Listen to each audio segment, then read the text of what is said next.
On peut discuter, on peut apporter toutes sortes de théologies dessus, mais le baptême d'eau, le vrai baptême d'eau, c'est que il doit nous conduire, il a ça en lui, nous conduire à la repentance. La repentance, vous pensez, la repentance. Et la repentance doit nous conduire à la pureté et à la sainteté, bien entendu. Donc, on peut dire tout ce qu'on veut sur le baptême d'eau. Les uns vous diront au nom de Jésus-Christ, d'autres vous diront au nom du Père, du Fils et du Saint-Esprit. Le problème n'est pas là.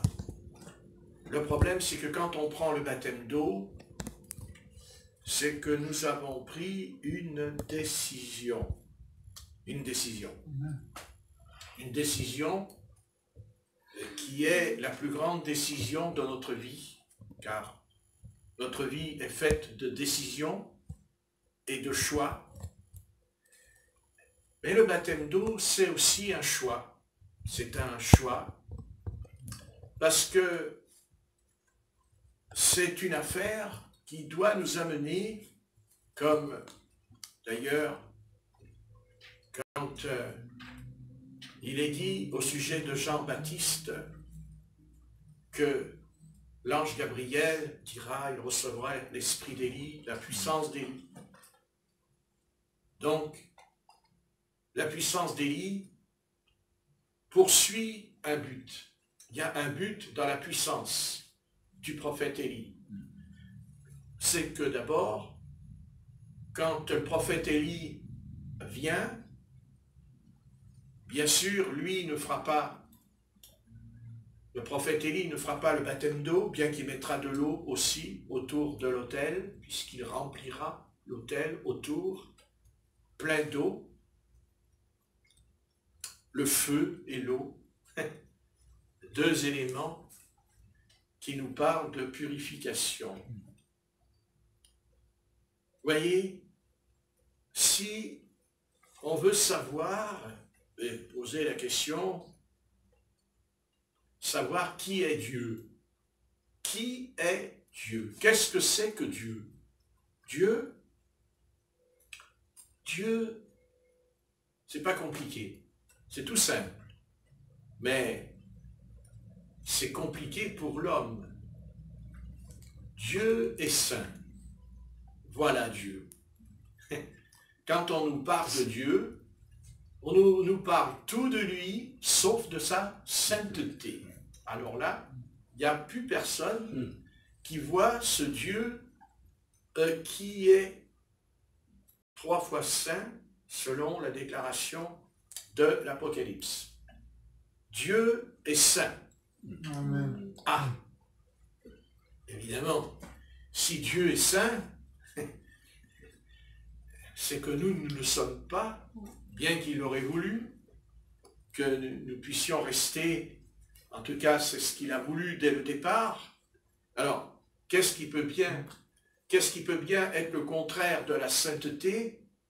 C'est tout simple, hein, c'est l'impureté, la souillure. La souillure.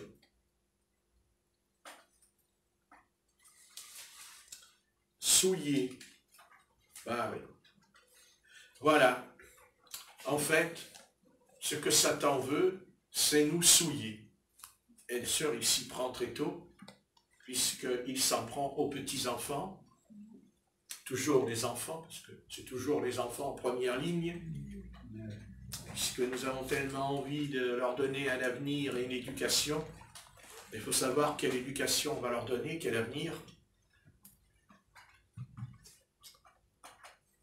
Si nous, on nous pose la question, on dit, c'est quoi un homme? C'est quoi un homme?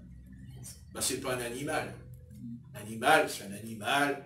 Un homme, c'est un homme.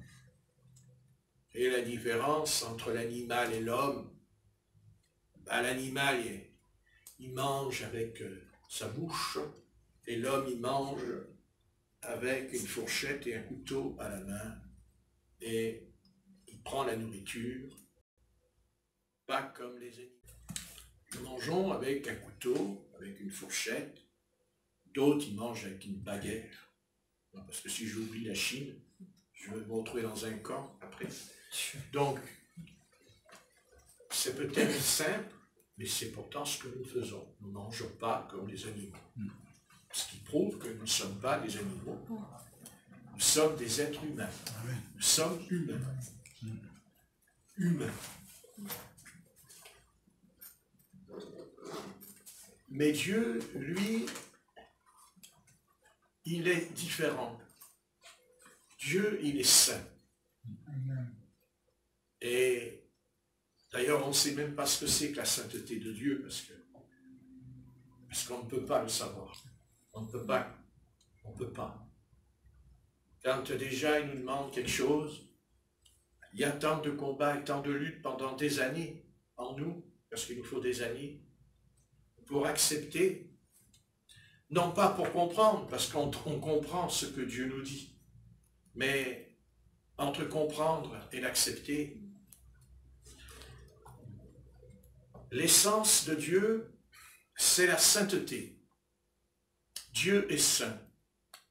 Et Satan en tremble d'ailleurs devant lui, parce que Dieu est tellement saint qu'il est obligé de se faire entourer par des séraphins. Il est entouré de séraphins. Il y a les chérubins et les séraphins. Les séraphins, ils entourent Dieu, parce que même les anges n'ont pas le droit de s'approcher de lui. Ils n'ont pas le droit. On ne peut pas s'approcher de Dieu, parce qu'on serait consumé.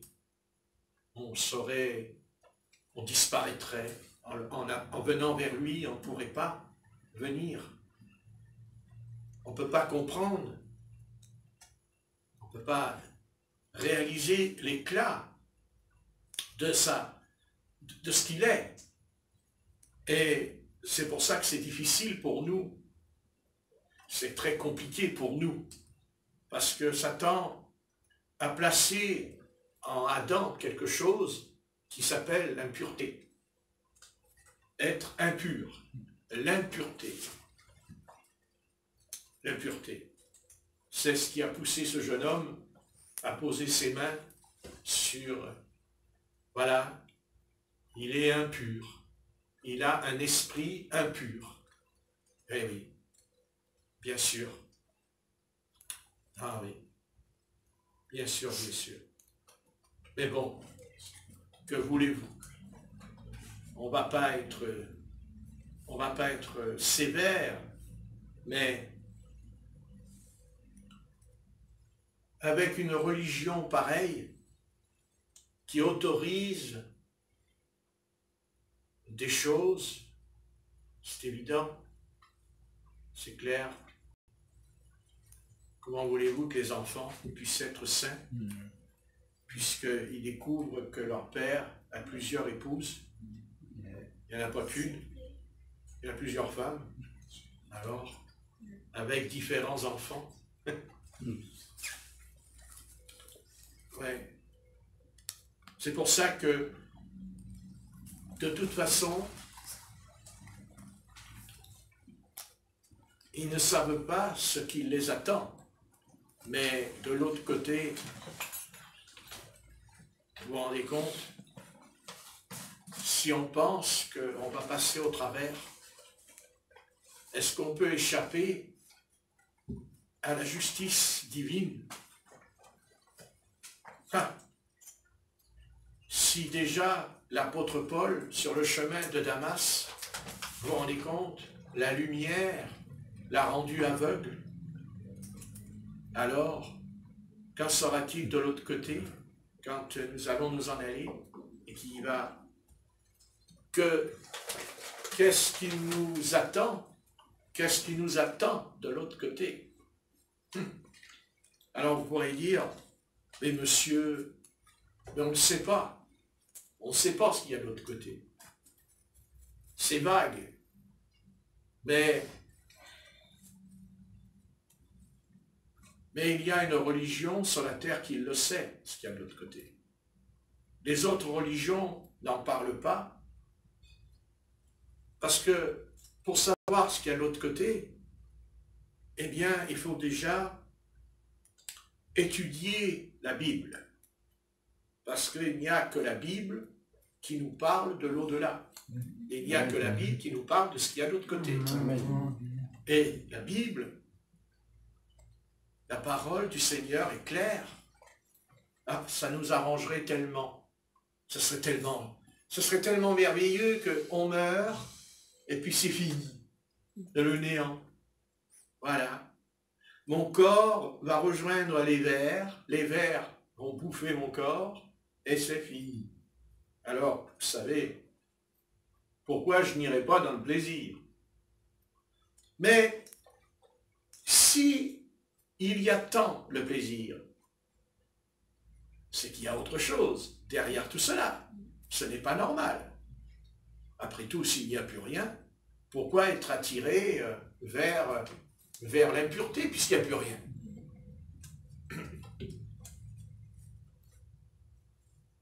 Le fait que nous soyons impurs, cela démontre déjà qu'il y a quelque chose de pur. Parce que quand on dit impur, on ne peut pas dire impur et il n'y a rien. Si on dit impur, c'est qu'il y a quelque chose de pur. Autrement, on ne peut pas le dire. À moins que nous soyons... enfin, peut-être que nous sommes déséquilibrés, peut-être, par rapport à ce monde, mais... Je ne marche par deux, tu l'as dit. Oui. Mais c'est quand la parole nous parle de la fin du monde, de la fin des temps. Pourquoi avons-nous aujourd'hui certaines choses qui nous facilitent la vie?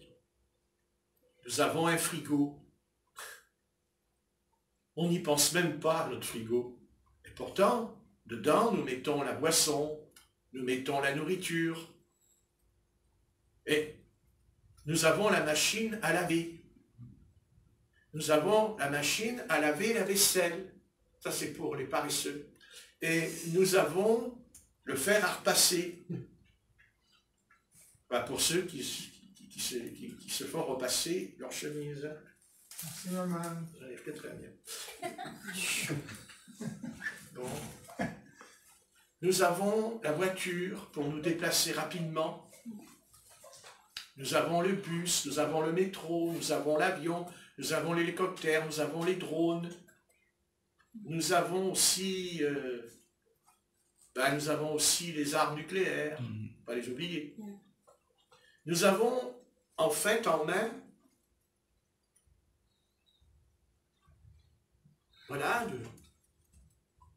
on peut se doucher tous les jours, on peut être propre, on peut se laver les dents tous les jours, pour ceux qui ont les moyens de s'acheter du dentifrice, bien sûr. Enfin, ça dépend lesquels. Donc, en attendant, nous avons tout. Mais alors, pourquoi y a-t-il sur le monde on va dire, pourquoi ça, ça diffère, vous savez, quelque chose qui, dans le monde, il y a une puissance, l'impureté. Nous sommes confrontés à l'impureté. C'est-à-dire, il n'y a pas un jour où il n'y a pas un scandale dans ce domaine. Et chaque jour qui passe, chaque année qui s'écoule, c'est de pire en pire. C'est de pire en pire.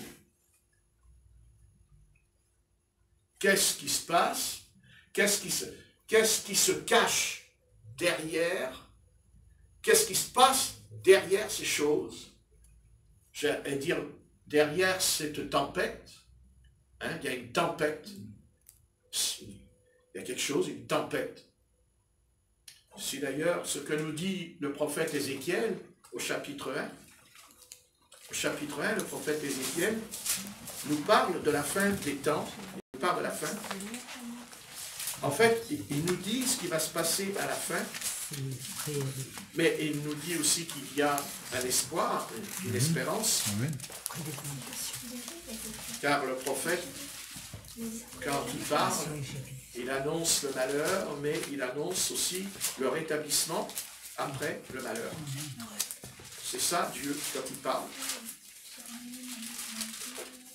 Dans Ézéchiel, au chapitre 1, et dans l'Ancien Testament, c'est après le livre des Lamentations de Jérémie. Je mets quelques instants la clim, parce que là, il fait chaud, il n'y a pas d'air.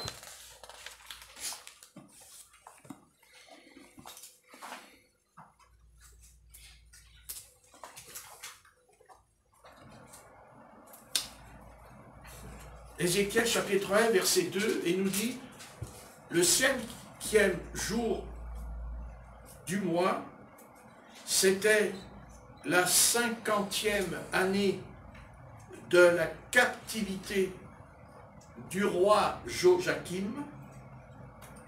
La parole de l'Éternel fut adressée à Ézéchiel, fils de Buri, le sacrificateur, dans le pays des Chaldées, près du fleuve de Kébar. C'est là que la main de l'Éternel fut sur lui. Donc, Ézéchiel, parce qu'on sait que dans l'Ancien Testament, il y a en fait deux peuples. Dans le pays d'Israël, à l'époque, il y a deux peuples. Il y a le peuple d'Israël, c'est-à-dire les 10 tribus qui étaient sous l'autorité, placées sous l'autorité de Jéroboam I et Jéroboam II, c'est-à-dire les deux rois d'Israël. Et après, il y a un autre peuple qui s'appelle Juda, c'est-à-dire 2 tribus, Juda et Benjamin, qui se sépareront des 12 tribus.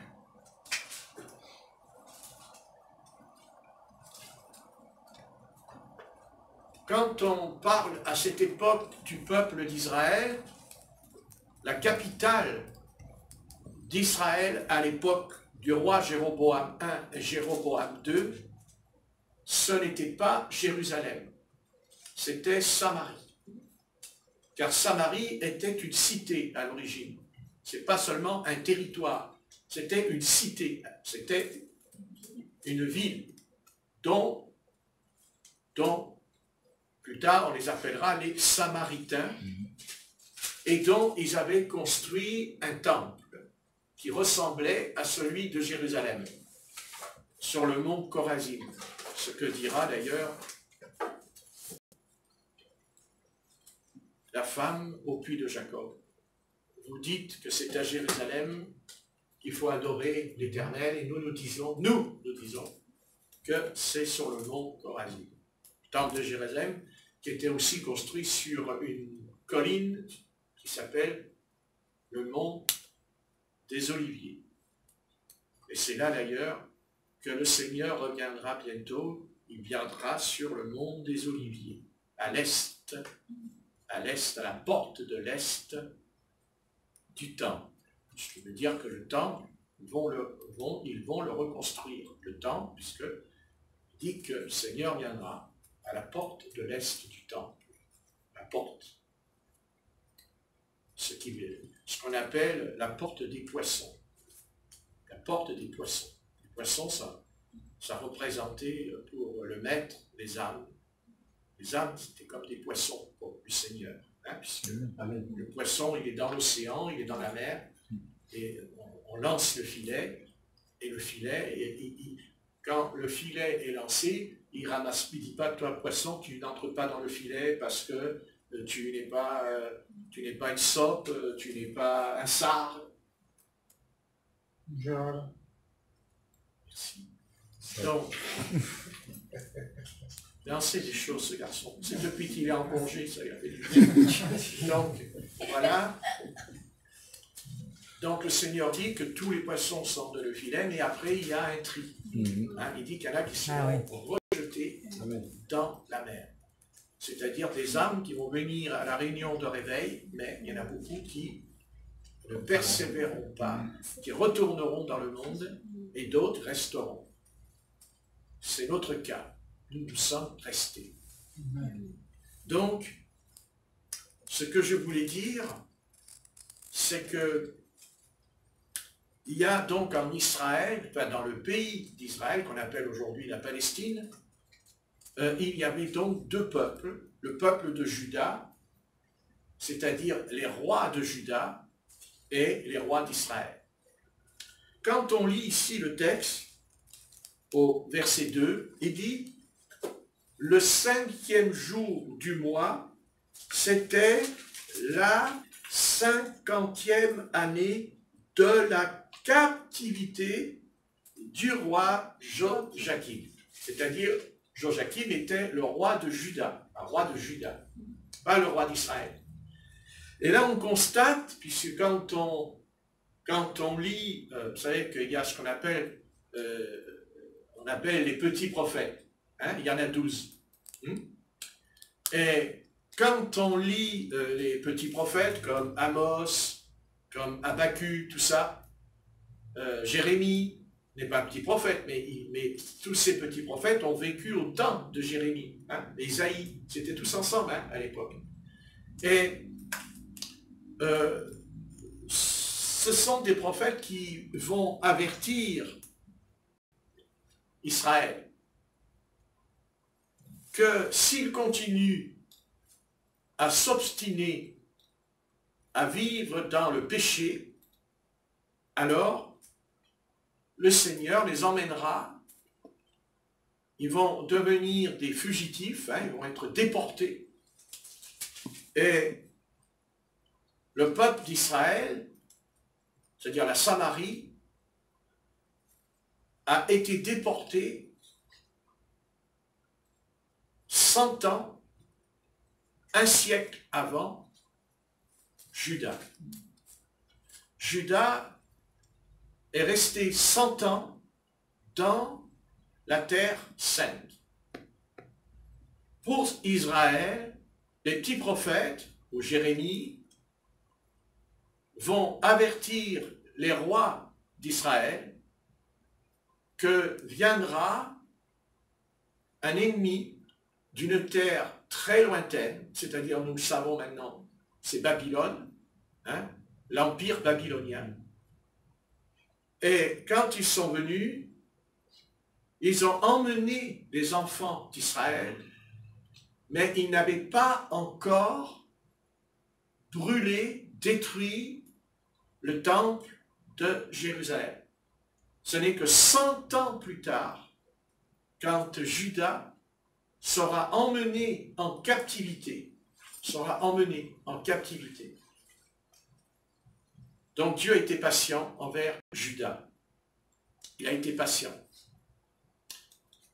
Vous voyez, Dieu a pris son temps. La déportation a duré 70 ans. Ils ont été déportés pendant 70 ans. Mais tout cela a commencé bien avant. Car il n'y a pas que l'empire babylonien. Il y avait déjà l'empire assyrien qui avait déjà emmené les enfants d'Israël en captivité. C'est dans l'Écriture. Donc, vous voyez, il y a eu des avertissements. Il y a eu beaucoup d'avertissements. Amen. Et les petits prophètes, quand ils prophétisent, eux, ils prophétisent pas à Israël. Ils parlent à la maison de Juda. Par exemple, Amos parlera à la maison de Juda. C'est-à-dire la capitale du territoire de Juda, parce qu'il y avait deux territoires, le nord et le sud. Le sud, c'était là où se trouvait Jérusalem, avec la maison de Juda, et le nord se trouvait Israël, avec les rois d'Israël, les 10 tribus du nord. Et ce sont les 10 tribus du nord qui vont partir avant Juda en captivité. Mais Dieu épargnera Juda pendant 100 ans. Ils auront pendant 100 ans la possibilité de changer d'attitude et de comportement. Et pourquoi Dieu a été patient envers Juda? Parce que Juda était de la maison de David. Parce que c'était la maison de David. Et que Dieu avait fait une promesse à David, qu'un descendant monterait sur son trône à perpétuité, c'est-à-dire Jésus. Amen. Jésus est le fils de Juda, le descendant de Juda. Donc ici, vous avez remarqué que le prophète Ézéchiel ne prophétise pas avant, mais il prophétise pendant qu'il était en captivité. Si vous lisez attentivement, vous voyez, il dit, verset 2, Même le verset 1, il dit, voilà, j'étais parmi les déportés. c'est ça, parmi les captifs du fleuve de Kébar, et les cieux s'ouvrirent. Donc, lui, il est en captivité, c'est-à-dire il souffre, il a mal. Et pour lui, la chose qui est la plus terrible pour lui, c'est que le temple de Jérusalem a été détruit. Le temple sera détruit. Le temple, c'est fini, il n'y aura plus de temple. Et lui, il a vécu. Il va être emmené, le temple, c'est terminé. Et bien sûr, si vous enlevez le temple, à Israël, c'est comme si vous lui enlevez tous les organes qu'il a dans son corps. Hein. Ça, c'est clair. Parce que le centre d'Israël, c'est le culte. Le centre d'Israël, c'est l'adoration. Le centre d'Israël, ce n'est pas la politique. D'abord, Israël n'était pas un peuple qui faisait de la politique. C'était une théocratie, c'est-à-dire c'était le gouvernement du Seigneur, car le Seigneur gouvernait Israël. Israël ne dit pas, nous avons un gouvernement. C'est Dieu qui était le gouverneur d'Israël. C'est Dieu qui, par les prophètes, ou par les sacrificateurs avec l'Urim Tumim, transmettait à Israël, soit de faire la paix, soit de faire la guerre avec ses ennemis. Tout était dirigé. Et la loi était le centre, jusqu'à même à se laver avec des parfums. C'était quelque chose qui était... C'est pas l'homme. C'est pas l'homme. Le peuple d'Israël, c'est pas l'homme. C'est Dieu qui gouvernait Israël. C'est l'Éternel qui venait même. Il venait en Israël. Il descendait en Israël. Il venait voir Israël quand il y avait l'autel, le sacrifice et tout. L'Éternel venait dans la nuée. Il venait dans la colonne de feu. Le peuple était dirigé pas par une imagination. C'est pas comme nous. Eux, ils avaient vraiment la colonne de feu, elle venait dans la pièce, elle rentrait, on la voyait, elle se déplaçait devant les enfants d'Israël. Elle traversait comme ça entre les rangs. Voilà, il y avait la colonne de feu, le tourbillon, Dieu était là. Pas comme nous aujourd'hui. C'est différent. C'est différent. Nous, si on avait ça, on deviendrait fou. On deviendrait fou. On en ferait une secte, nous. Mais pas le peuple d'Israël. Voyez, les choses de Dieu, il ne faut pas croire. Il faut avoir une capacité intellectuelle pour pouvoir les supporter. Parce que c'est bien beau de dire « Ah, mais j'aimerais bien voir la gloire de Dieu. » Mais la gloire de Dieu, faut-il être capable de la supporter, la gloire de Dieu? Et vous savez, c'est vite fait de partir. Regardez les disciples sur la montagne de la transfiguration, ça n'a pas fait long feu. Hein. Dressons 3 tentes. Rapide, hein. Allez, on fait 3 tentes. On quitte son épouse, on quitte ses enfants, Non, mais si, on quitte son boulot, on quitte tout, là. Parce que quand l'apôtre Pierre, il dit pesons 3 tentes, on quitte la vie, on quitte... Je dis adieu à mon appartement, adieu à ma douche, adieu à ma baignoire, pour ceux qui en ont une, adieu, voilà, je m'en vais. Voilà, l'apôtre Pierre dit, je m'en vais, on s'en va. Voilà. D'ailleurs, il n'a pas dit lui, il a dit nous. Voilà, lui, allez, et ça y est, c'est parti. Lui, c'est bien parlé, alors ça y est. Hein, voilà, hein, voilà. Et hop, on s'en va. Il y a la nuée, hop, on s'en va. Voilà, on fait comme voilà, il y a la nuée. Oh, on revient dans l'Ancien Testament, là. Hein. Allez, on va dans le désert du Sinaï. Voilà, le Seigneur nous donnera le pain, nous donnera l'eau, nous donnera le sandwich. Voilà, il nous donnera tout, le Seigneur. Voilà. Seulement, Jésus lui dit, ben non. Ah non. Oh, reviens sur la terre, petit. Reviens sur la terre. Reviens sur la terre. Ah? Ah bon? Mais Seigneur, pourquoi veux-tu qu'on redescende dans la colline? Il n'y a que des problèmes. Hein? On a l'armée romaine qui veut nous tuer. Ils veulent détruire le temple. Et nous, on est là sur la colline. Avec toi. Mais qu'est-ce qu'on est bien avec toi? Oh! On n'a plus de soucis. Il n'y a plus de larmes. Il n'y a plus de chagrin. Regarde, on est... Oh! Oh, c'est merveilleux, Seigneur. Oui, mais je comprends que c'est merveilleux, bien sûr. je vous fais déjà apercevoir, après tout ce que vous voulez. Vous voyez quelque chose que vous ne voyez pas, en fait, parce que vous n'avez pas compris, en fait, que ce que vous voyez, c'est pas pour maintenant, mais ce sera quand vous allez vous en aller de l'autre côté. Parce qu'il leur a montré ce qu'il y avait de l'autre côté. Parce qu'après tout, de l'autre côté, il n'y a personne qui a été.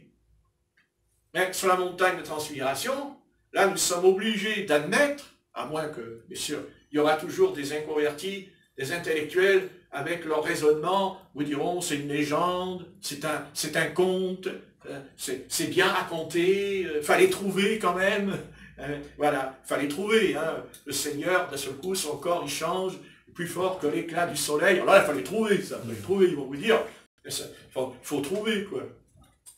Seulement, le Seigneur, lui, il est très intelligent parce qu'il fait comprendre, même à ceux qui ne croient pas, il dit, oui, mais attendez, c'est pas un conte.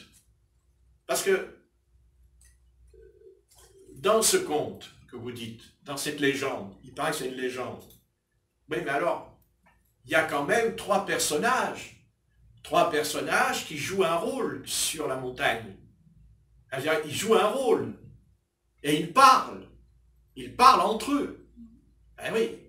Et ces trois personnages qui apparaissent, ce sont des personnages bibliques. Étonnant. Après tout, ça aurait pu être, pas obligatoirement des personnages bibliques qui auraient pu apparaître. Vous comprenez? Il aurait pu apparaître saint Antoine de Padoue, par exemple. Eh oui. C'est content. Il serait content. À l'église, là, il serait content. Dire, oh, tiens, saint Antoine de Padoue est apparu devant Jésus. Non, c'est pas lui. Non, c'est pas Saint Joseph qui est venu. C'est pas Marie qui est venue. Non. Non, c'est Élie et Moïse. Ah, Élie et Moïse? Ouais. Ah, ça veut dire quoi, ça? Ben, ça veut dire que Moïse, c'est la loi, et Élie, c'est les prophètes. Ah ouais. Ah, c'est vrai. Ah. Donc, il y a bien eu la loi. Oui. 10 commandements. Oui. Bon. Bien. Si quelqu'un vous dit, ah non, mais les 10 commandements, ça n'existe pas. Il n'y a pas de 10 commandements. Jamais l'Éternel est venu sur la montagne du Sinaï. Oui, mais vous pouvez dire à ceux qui disent cela, et ils vous le diront. Alors vous leur répondez, bon, d'accord, vous dites que la loi, voilà, c'est l'imagination, l'Éternel, c'est pas vrai, voilà. Mais alors, si par exemple, moi, je vais dans votre porte-monnaie, hein, voilà, j'ouvre votre portefeuille, et dans votre portefeuille, il y a 5000 €. Ouais, il a mis beaucoup, le gars, hein, j'exagère. Mais bon, je les prends. Qu'est-ce que vous faites? Vous êtes d'accord? Non. Et je suis quoi quand j'ai volé les 5000 €? Je veux dire, je suis quoi? Ou même 5 €. Ça descend du nez, là, les chiffres, les numéros, sans voir, quoi. Hein, je suis quoi? Bah, tu es un voleur. Ah, tu me dis que je suis un voleur.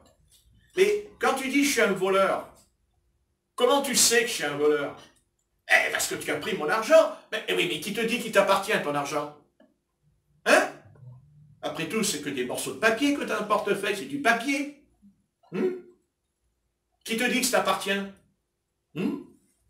Pourquoi ça t'appartient? Pourquoi ça t'appartiendrait?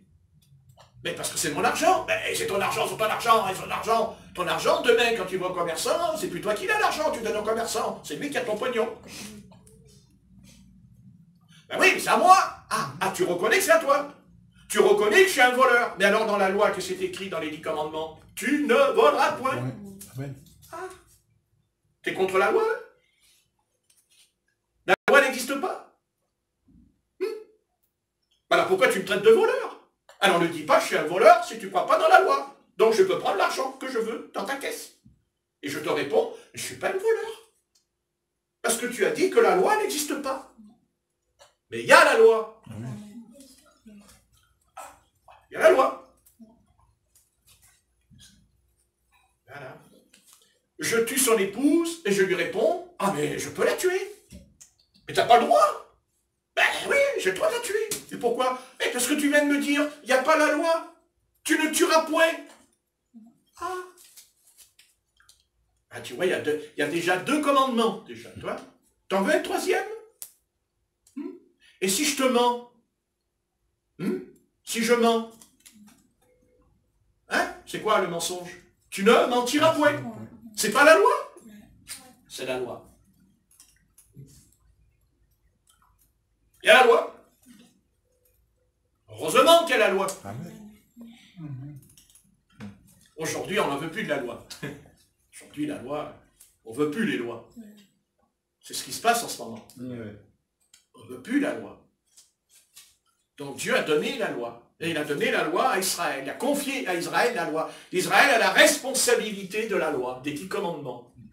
Et elle a aussi la responsabilité de le vivre. De le vivre. Amen. Et comme ils n'ont jamais pu le vivre, puisqu'ils n'ont jamais obéi à la loi, ils la proclamaient, la loi. Pourquoi on ne veut pas qu'il y ait le don de prophétie dans l'assemblée? Mais parce qu'on n'a pas envie d'être dévoilé. Parce qu'on n'a pas envie d'être dévoilé. On n'a pas envie que la prophétie dise, voilà, cette semaine, tu as fait ça, tu as été là, et tu as fait ceci, tu as fait cela. Donc on dit, don de prophétie, d'accord, il y a le don de prophétie, mais on n'en veut pas. On n'en veut pas. Parce que s'il y avait le don de prophétie, on serait dévoilé dans l'assemblée. C'est-à-dire qu'un frère ou une sœur prophétise d'un coup. Dans la salle, elle prophétise. Et la prophétie, elle va dire ce qui se passe. Donc on élimine la prophétie. Mais comme on a éliminé la prophétie, nous avons éliminé ce qu'Israël voulait toujours, les prophètes. Vous comprenez? On élimine les prophètes. Quand on élimine l'esprit prophétique, on élimine la révélation de Dieu. Vous comprenez? Parce que Dieu, il est vivant. Voilà. Dieu, il existe, il est vivant. Il n'existe pas seulement, il est vivant. Dieu, c'est pas quelqu'un qui dit « Je suis Dieu, je suis vivant, je suis assis sur mon trône, je suis en haut, et ce qui se passe en bas, je m'en fous. » Non. Dieu s'occupe de ce qui se passe en bas. Seulement Dieu voudrait descendre et venir au milieu de nous. Dieu, c'est-à-dire que Dieu, c'est quelqu'un, on croit Dieu, mais on croit à un Dieu lointain. Voilà. Vous voyez ce que je veux dire? Dieu, il est lointain. Un peu comme Rebecca, qui a ses parents qui sont en Roumanie. Elle est là, et les parents, ils sont en Roumanie, au loin. Eh bien, c'est ça aujourd'hui. Dieu existe, comme ses parents, ils existent, mais ils ne sont pas là. Mais ils sont là, mais ils ne sont pas là. Vous comprenez ce que je veux dire? Alors, pour les avoir, elle prend son portable, avec l'écran, elle allume, et là, ah, maman! Elle voit maman. Elle voit maman. Mais maman n'est pas là, mais elle voit maman dans l'écran. Et maman, elle est en chair, elle est en os, bien que c'est une image. Mais c'est sa maman. Elle la reconnaît. Même qu'elle n'est pas là, elle dit pas, mais c'est qui ça? C'est qui ça? Qui tu es, toi? Elle dit, c'est ma maman. Vous comprenez? Amen. Eh bien, c'est une image. Mais Dieu, c'est pareil. Dieu, il est lointain. Mais si on ouvrait notre portable et qu'on met l'écran, et Dieu dirait, je suis là, les gars. Ah! Et Dieu, il nous parlerait, on le verrait. Mais au travers de l'écran. Parce qu'on mourrait. Si Dieu venait, on mourrait. Donc, il parle parce que Dieu parle. Pourquoi il parle? Parce que Dieu parle. Bien sûr qu'il parle, Dieu, puisqu'on parle nous. Puisqu'on est à son image et à sa ressemblance. Donc, il parle. Amen. Voilà. Mais Dieu ne veut pas se contenter de parler. Il veut venir nous voir. Il veut descendre. Et quand Dieu descend, il ne vient pas en lui-même, parce qu'on mourrait. Il dit, celui qui voit Dieu meurt. Mais il vient, c'est-à-dire, il vient en prenant un vêtement. Il s'habille. Il prend un vêtement. Il s'habille. Ce qu'on appelle la gloire de l'Éternel. Il vient, c'est la gloire de l'Éternel. Hein? Il prend un habit. Il s'habille. Hein? Et Dieu, il parle. Quand il vient à la colonne de feu, Dieu parle dans la colonne de feu. Il parle au prophète. Le prophète, il parle. Dieu est là, voilé, caché dans la colonne de nuée. Et Dieu dit au prophète, ça. Et le prophète transmet. Il transmet à Israël la pensée, la volonté de l'Éternel. Et dans la mesure où Israël va obéir, alors, eh bien, il y aura de belles cerises, il y aura de belles fraises, il y aura des beaux petits-enfants, il y aura plus la clim. Voilà. Donc, il y aura, vous comprenez, il est là. Il est là, parce que sa présence, ça représente. Il n'est pas dit qu'on n'aura pas des problèmes. Il n'est pas dit qu'on ne tombera pas malade. Il n'est pas dit qu'on ne sera pas fatigué. Mais au moment où sa présence se manifeste, il y a tout qui s'en va. Il y a tout qui s'en va. Les serpents s'en vont, les scorpions s'en vont. Hein, c'est ce que Jésus de Nazareth, hein, quand les 70 disciples dans Luc, ils disent « Oh, mais Seigneur !» hein, et dit « Les scorpions et les serpents !» dit le Seigneur, les démons. Hein, les démons, il dit ce sont des serpents et des scorpions. C'est pas que le démon était un scorpion. Un scorpion, un serpent, c'est un animal. Mais les démons prenaient la forme d'un serpent. Ils venaient dans cette forme. Parce que les démons, eux aussi, ils peuvent changer de forme. C'est ce que dit Paul. Satan se déguise. Hein, il déguise en ange de lumière. Il se change. Vous voyez? Il se change. Ouais. Eh oui. C'est curieux, je ne vais pas revenir là-dessus, je vais arrêter parce que la suite. Mais c'est étonnant qu'on arrive. Non mais c'est étonnant qu'on n'arrive pas à comprendre ça, que Dieu peut se changer. Alors que les démons, alors que Satan le fait. Alors que Satan le fait. Il le fait, puis il dit se déguise. Et bien Dieu c'est pareil, il change, il se change. Il prend un habit, il en met un autre. Voilà. Il a pris l'habit, père, il prend l'habit, c'est un habit. Pour moi, père, quand je dis père, il s'habille en père. Mais c'est toujours Yahvé. Amen. Après, il s'habille en fils, il prend le vêtement, il fait le fils. Mais c'est toujours Yahvé. Après, il s'habille, le Saint-Esprit, c'est l'habit, le Saint-Esprit. Vous comprenez, c'est Yahvé. Yahvé, je suis celui qui suis. Voilà. Je suis celui qui suis. Pourquoi voulez-vous qu'il y en ait trois? Puisqu'il dit, je suis. Je. Pronom personnel. Pourquoi trois? Je. Je suis l'Éternel, ton Dieu, qui te parle, ô Israël. Je suis l'Éternel. Il n'y a point d'autre Dieu que moi devant ta face. Je suis Dieu, moi l'Éternel. Pourquoi voulez-vous qu'il y en ait trois? Pourquoi il y aurait trois personnes qui se présenteraient devant Israël? Il n'y a jamais eu trois personnes. Ça n'existe pas. Ça n'existe pas. Jésus-Christ est le Yahvé. Yahvé, il est « Je suis celui qui suis ». Amen. Et qui est apparu à Israël. Oui. Et quand il y aura l'enlèvement, et il y aura un enlèvement, et cet enlèvement se fera parce que Dieu amènera, ça c'est sûr, Il amènera, on va dire, dans l'Ancien Testament, on dirait une tribu ou un groupe, mais Dieu amènera, de toute façon, Dieu amènera les choses, il fera les choses, d'abord parce qu'il va venir, parce qu'il va descendre, parce que vous pensez bien que si on va être enlevé, c'est qu'il va descendre, pas sur la terre, dans les nuées. Il viendra dans la nuée, il descendra dans la nuée. Comprenez? Et vous vous rendez compte?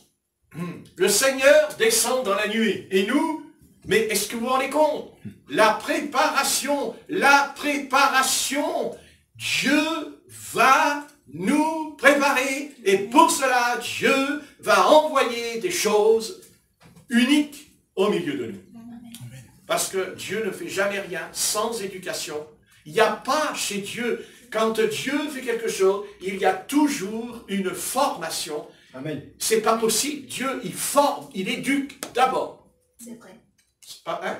Merci beaucoup, ma soeur. Donc, merci. Merci. Merci. Merci. Et suis le cours. Suis le cours. Hein. Attention. Et surtout, elle comprend. Elle comprend. C'est la gloire de Dieu, ça. Alors, voilà, il est 9h, je n'ai pas le choix, mais on verra ça dimanche, si Dieu le permet, avec Ézéchiel, parce que j'ai beaucoup de choses à dire là-dessus. Je poursuivrai là-dessus. Mais une chose est certaine, bien-aimés. La gloire de Dieu, ça existe. Amen. La gloire de Dieu, ça existe. Amen. Et croyez-moi, la gloire de Dieu, elle est bien plus supérieure que dans l'Ancien Testament, parce que la gloire de Dieu, nous, c'est pas la gloire de Dieu, elle n'est pas seulement à l'extérieur, mais elle est en nous. Amen. Puisqu'on reçoit le baptême dans le Saint-Esprit. Posez-nous les questions. Vous dites, oui monsieur, j'ai reçu le Saint-Esprit. Ok, tu as reçu le Saint-Esprit. Très bien. Mais je vais vous dire, quand on se lève le matin et qu'on va dans la campagne, ou quand on marche même dans un parc et qu'on met les pieds dans l'herbe, dans la pelouse, il y a de l'eau sur la chaussure. Le matin, pas la journée. Le matin, il y a de l'eau. Pourtant, il ne pleut pas sur vous, mais il y a de l'eau. Est-ce que vous comprenez? Il y a de l'eau. Donc, du moment que vous êtes converti, du moment que vous êtes né, c'est normal que vos pieds soient, qu'il y ait de l'eau en marchant dans l'herbe, comme le matin. Allez-y, vous verrez. Allez-y le matin. Même s'il y a canicule, le matin, quand vous vous levez, vers 5h, 4h du matin, même à peu près jusqu'à 8h, l'herbe, elle est mouillée. Ouais. Je le sais. L'herbe, elle est mouillée. Moi, je me rappelle quand je balayais à Salou, hein, en haut, il y avait les chaussures, elles étaient mouillées dans l'herbe. J'ai dit dans l'herbe. Et pourtant, il n'a pas plu en plein été. Donc, vous êtes venus au Seigneur, vos pieds sont mouillés, mais pas toute la journée, uniquement le matin. Uniquement le matin. Donc, il y a quelque chose qui ne va pas. Il y a un problème. Écoutez, c'est pas compliqué. Je sais qu'il y a des millions de prédicateurs, ils ont fait peur, parce que Satan, c'est quelqu'un qui nous fait peur. Il a un but en lui, c'est qu'il ne veut pas, que nous soyons baptisés dans le Saint-Esprit. Alors il dit, mais bien sûr que vous avez le Saint-Esprit, puisque vous croyez au Seigneur. Mais vous avez le Saint-Esprit. C'est écrit dans les Corinthiens. Personne ne peut dire Jésus le Christ, c'est le Saint-Esprit. Oui, mais ça c'est des interprétations de mots. Parce que quand il est dit, personne ne peut dire que si la Christ c'est le Saint-Esprit. Oui, mais attendez, il faut revenir à la Pentecôte. Il faut revenir dans Acte 2, 38.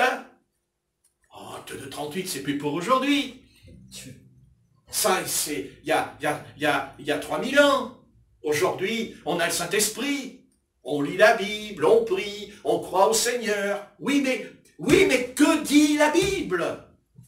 Qu'est-ce qui s'est passé quand le Saint-Esprit est descendu dans la Bible?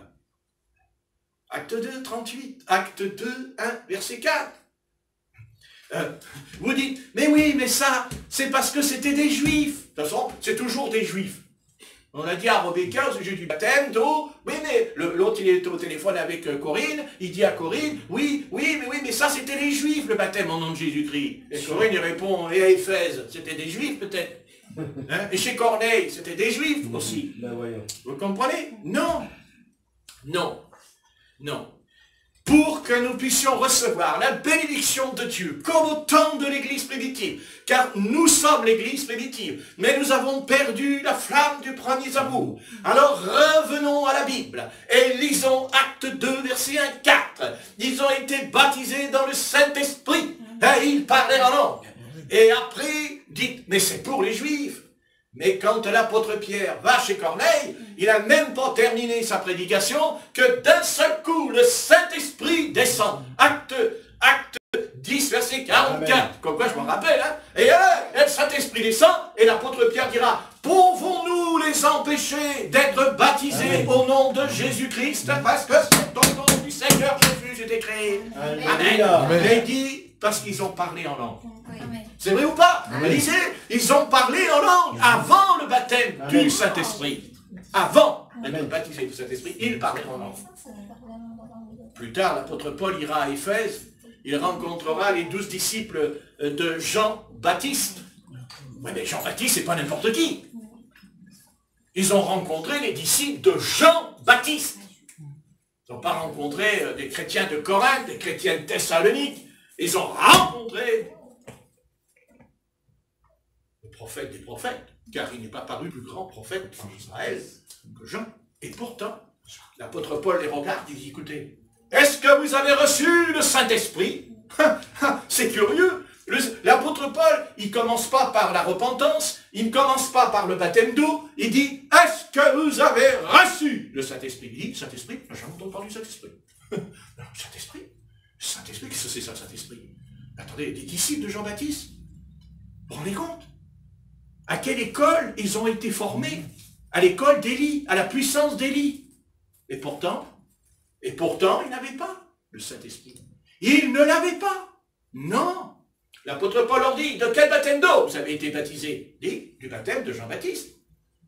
Comme aujourd'hui. De quel baptême d'eau vous avez été baptisés? J'ai été baptisé au nom du Père, du Fils et du Saint-Esprit. Oui, mais est-ce que tu as été baptisé au nom du Seigneur Jésus? Ah, nom du Seigneur Jésus? Mais c'est pas dans la Bible, ça. Si, Acte 19. Ah bon? Ouais. Alors, qu'est-ce qu'il fait l'apôtre Paul? Il les baptise. Il n'y en a pas un qui a contesté, puisqu'il dit les 12. Amen. Amen. Il ne conteste pas. Il les prend, les baptise. Oh, il avait déjà une église. Alléluia. Ah bah ouais, attendez, 12, comme nous. Amen. Comme ici. Voilà, la 12. Hein? Les 12 compères. Là. Et l'apôtre Paul, qu'est-ce qu'il fait? Il dit, voilà, très bien, vous vous êtes repentis. Amen. Vous êtes sauvés. Amen. Vos péchés sont pardonnés. Amen. Dieu vous a purifié, vous a lavé de tout péché. Amen. Ça ne suffit pas. Repentir, c'est une chose. Maintenant, vous allez rentrer dans les eaux du baptême. Ils rentrent dans les eaux du baptême. Ils sont sortis. Oh, qu'est-ce qu'on est pur. Oh, on est saint. Oh, on est déjà saint. Mais alors là, oh, là, on est saint. Oui, on est saint. Et Paul, il dit, non, viens ici. Il leur impose les mains. Et ils reçurent le Saint-Esprit. C'est tout. Non, ils parlaient en langue et ils prophétisent. Acte 19, verset 5. Amen. Amen. Amen. Oui. Bien. Alors, posez-vous tous la question.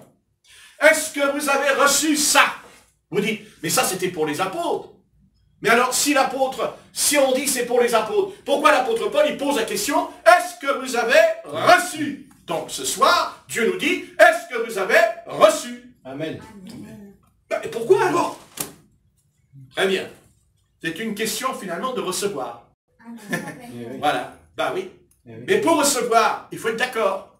Amen. Il faut être vraiment d'accord et chercher. Amen. Chercher et dire à Dieu, non, non, non, tant que je n'ai pas reçu ce qui est écrit dans la Bible. Car je ne veux pas recevoir autre chose de ce qui est écrit dans la Bible. Amen. Je ne veux pas recevoir quelque chose qui viendrait de Satan, qui est un menteur et un séducteur. Non, je ne veux pas recevoir son onction, je veux recevoir l'onction qui est dans la Bible. La Bible, la Bible, la Bible. Et la Bible dit, acte 2:38, repentez-vous, que chacun de vous soit baptisé au nom de Jésus-Christ, c'est tout, et recevra le don du Saint-Esprit. Il est dit, le don. Très bien. Le don, c'est quoi un don? Un don d'abord, c'est un cadeau. Cadeau, le don, c'est un cadeau. C'est gratuit. Dieu nous fait un cadeau. Il nous donne le don. Le don. Il ne nous donne pas nos talents. Il nous donne le don. Et le don, bah c'est tout, on a le don. Voilà, ben, j'ai le don, je suis sauvé, j'ai le don du Saint-Esprit. Ah bon, très bien. Qu'est-ce qu'il dit dans Corinthiens 12? Voici les dons de l'Esprit. Il y en a 9. Il y a de quoi s'occuper. Hein? Alléluia. Il y en a 9. Amen. Amen.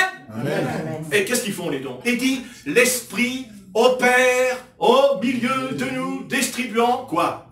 5 ministères et 9 dons spirituels. Très bien. Gloire à Dieu.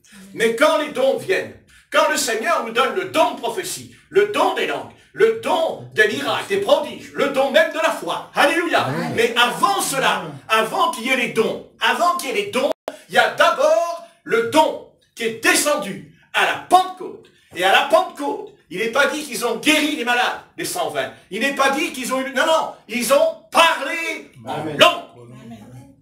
Et ils glorifièrent le Seigneur.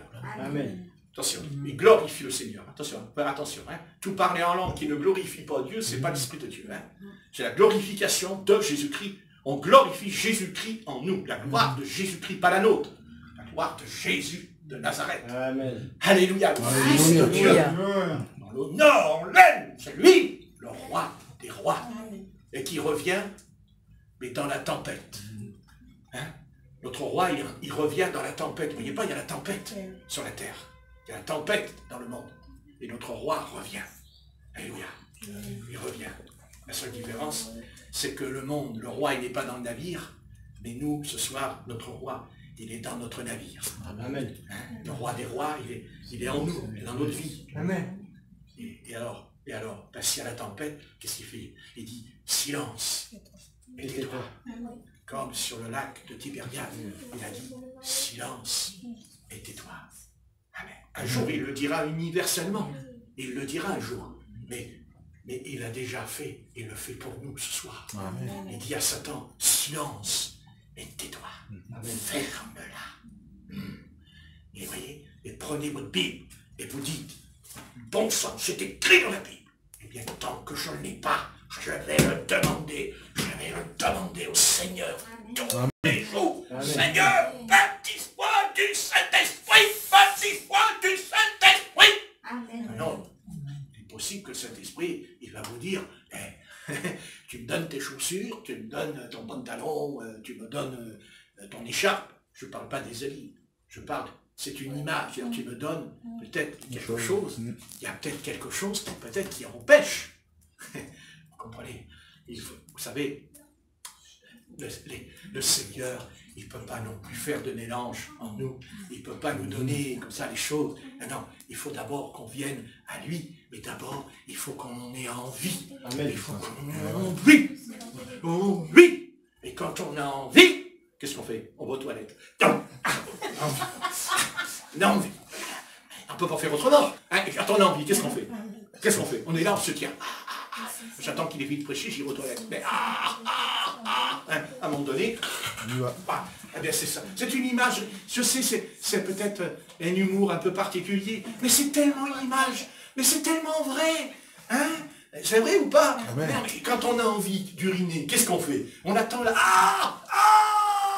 Hein, on appelle les pompiers, qu'est-ce qu'il a? Il est malade, qu'est-ce qu'il a? Ben, il veut aller aux toilettes, il n'y va pas. Oula, bon, on va lui donner un médicament. Vous savez, il y a un médicament qui va être prescrit. On va au docteur, on dit, docteur, voilà, j'ai envie d'aller aux toilettes, mais j'y vais pas. Attends, je vais te donner un cachet, moi. Voilà. Après, il prend le cachet, il y va tous les 5 minutes, là. Vous savez, il ne peut plus s'arrêter. Hein? Mais c'est ça, les choses de Dieu. Il faut avoir envie, il faut avoir envie, il faut avoir envie, il faut avoir envie. Je lâcherai pas la bride. Je lâcherai pas la bride. Hein, c'est comme le cheval, quand le cheval, vous lui court là, qu'est-ce que vous faites? Vous prenez la bride et puis vous dites, ah vas-y, continue, hein, vas-y, continue, cours. À un moment donné, il n'a pas envie de sauter la barrière, hop, vous allez dans les arbres là-bas. Hein? Non, vous avez le bride, hein, et s'il continue à courir, hein, puisque ça peut courir à plus de 60 à l'heure, un cheval, vous vous rendez compte? Hein? Et qu'est-ce qu'il fait? Hein?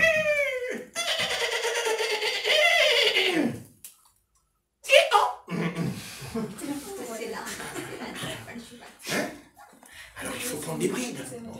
Et il faut dire, allez, boss, je vais recevoir le baptême du Saint-Esprit. Et je vais le recevoir. Et je vais le recevoir parce que quand je l'aurai reçu, c'est écrit dans la Bible. il parlait en langue chez Corneille. Il parlait en langue. Et c'est écrit, et bien c'est écrit, Philippe, il dit qu'ils avaient baptisé. Ils disent qu'ils n'avaient pas reçu le Saint-Esprit. Ils envoyèrent l'apôtre Pierre, les gens. Ils ont prié pour qu'on reçoive le Saint-Esprit.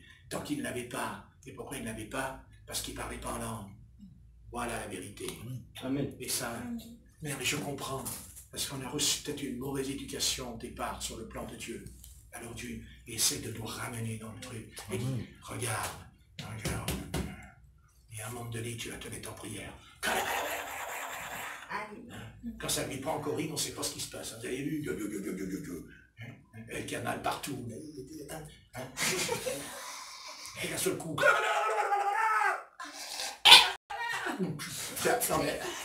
Ah oui, c'est vrai.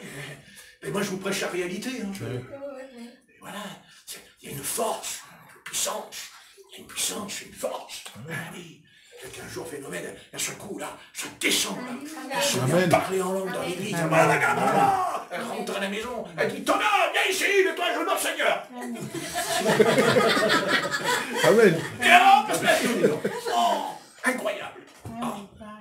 Le Saint-Esprit, ça donne de la joie. Amen. Amen. Un peu, ça donne de la pêche. La pêche, on n'a pas la pêche, on se court à la pêche. Chant, hein. Après, vous entendez souvent, là, dans l'église, on entend les cantiques. Seigneur Jésus, et reviens bien. Mais quand on a cet esprit, même si on a 66 ans comme moi, hein, vous avez vu tout à l'heure, non, sur cet esprit, c'est pas moi que vous voyez, moi je suis fatigué et tout ça, mais à un moment donné, je dis, Dieu Seigneur, vas-y mon gars, vas-y. Amen. Amen. Amen. Peuple de moribonds, là. Vous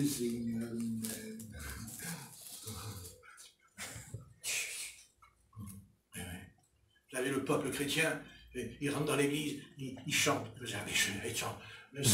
La voix, elle est complètement par terre. Il n'y a rien. Ils n'ont même pas le cantique avec eux quand ils viennent à l'assemblée. Ils n'ont pas le cantique avec eux. Mais quand on est converti, on vient à l'église. On a le cantique avec nous. Notre cantique, on l'a. C'est le chant de l'éternité. C'est ce chant que je chante ici, maintenant, mais que je chanterai quand j'irai là-haut. Amen. Alléluia. Chanter sur la terre. C'est ça l'église. C'est la parole de Christ. Et voilà. Après les païens, ils disent, oh là là, vous vous rendez compte? Mais t'as été au cinéma pour être heureux, toi? Non, j'ai pas été au cinéma. Ah ben la prophétie s'accomplit. La prophétie, mais c'est la prophétie, j'ai prophétisé. Allez, on va arrêter parce qu'il est 9h15. Mais dimanche, si Dieu permet, voilà, Seigneur, il faut s'arrêter.